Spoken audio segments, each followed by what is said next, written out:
ஏன்னு சொன்னால் 1949 அண்ணா வந்து சொல்கிறாரு, நம்மளுடைய எதிரிகள் யார் அப்படின்னு. அண்ணன் திருமாவேளன் இதில் எழுதியிருக்கிறாரு. நம்மளுடைய எதிரிகள் யார் அப்படின்னு அவர் எழுதியிருக்கிறார். அதில் சொல்கிறார் அண்ணா, நம்மளுடைய எதிரி யார் அப்படின்னா வடநாட்டு ஏகாதிபத்தியம் அப்படிங்கிறார். இன்றைக்கும் இருக்கா? அதே தான் இருந்துட்டு இருக்கு. ரெண்டாவது வந்து ஃபாசிசத்தை சொல்கிறார். அந்த ஃபாசிசம் இன்றைக்கி நரேந்திர மோடி அமித்ஷாவுடைய வழியில் வந்து இருந்துகிட்டே தான் இருக்குது. மூன்றாவதாக வந்து என்ன சொல்கிறார் அப்படின்னா, மொழியோட நமக்கான இந்த ஆதிக்கம் வந்து இருக்குது அப்படின்னு சொல்லி. அப்புறம் வந்து இன்னொன்று என்ன சொல்கிறாரு, அதாவது வந்து ஃபாசிசம், மொழியோட ஆதிக்கம், வடநாட்டு ஏகாதிபத்தியம், இது எல்லாமே இருக்குது அப்படின்னு சொல்லி இதை எதிர்த்து தான் நம்ம போரிடணும் அப்படின்னு பேரறிஞர் அண்ணா அவர்கள் சொன்னார். இன்றைக்கி நம்ம தலைவர் அவர்கள் வந்து அந்த இடத்துல நின்று போரிட்டு இருக்கிறாரு.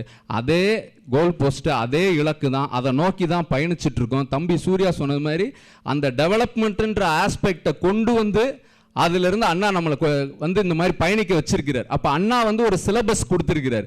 அந்த சிலபஸில் இன்னொரு குறிப்பிட்ட, நான் சொன்னேன்ல 13 நூற்றாண்டுகள் வந்து தமிழன் இப்படி இருந்தான் அப்படின்னு சொல்லி, அதில் 1967 தேர்தல் முடிஞ்சு சென்னை கடற்கரையில் நடந்த ஒரு கூட்டம், நம்ம வெற்றி கூட்டம், திமுக எப்படி வெற்றி பெற்றதுக்கு அப்புறம் நடந்த கூட்டம். அந்த கூட்டத்தில் வந்து ஃபஸ்ட்டு யார் ராஜா அண்ணாட்ட, நீங்கள் பேசுங்க, அடுத்து நான் பேசுகிறேன் அப்படின்னு சொல்லி. அப்போ அண்ணா சொல்லியிருக்காரு, இல்லை நீங்கள் முதல் பேசுங்க, அதுக்கப்புறம் கடைசியாக நான் பேசுகிறேன் அப்படின்னு. அப்போ ராஜாஜி எந்திரிச்சு பேசும்போது சொன்னாராம், ஏன்னா அப்போ தினத்தந்தியிலலாம் போட்டிருந்தாங்களாம் இந்த மாதிரி அண்ணா சொன்னாருன்னு, ஆட்சிக்கு வந்தால் ஆச்சாரியார் சொல்படி நடப்போம்லாம் தினத்தந்தியில் போட்டிருக்காங்க. ஸோ ஃபேக் நியூஸுங்கிறது இன்றைக்கு வரைக்கும் கிடையாது, இன்றைக்கி மட்டும்தான் இருக்குன்னு இல்லை, அன்றைக்கே இதெல்லாம் கிளப்பி விட்டுட்டுலாம் பண்ணிட்டு தான் இருந்திருக்கிறாங்க. சரிங்களா?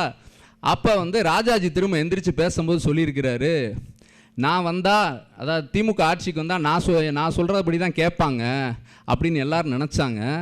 ஆனால் இந்த இடத்துல எனக்கு முன்னாடி பேசுங்கன்னு நான் அண்ணாட்ட சொன்னேன், அதையே கேட்க மாட்டுறாரு. இன்னும் நான் சொல்லியா போய் இவர் ஆட்சியை நடத்த போகிறாரு அப்படின்னு சொல்லி சொன்னார்.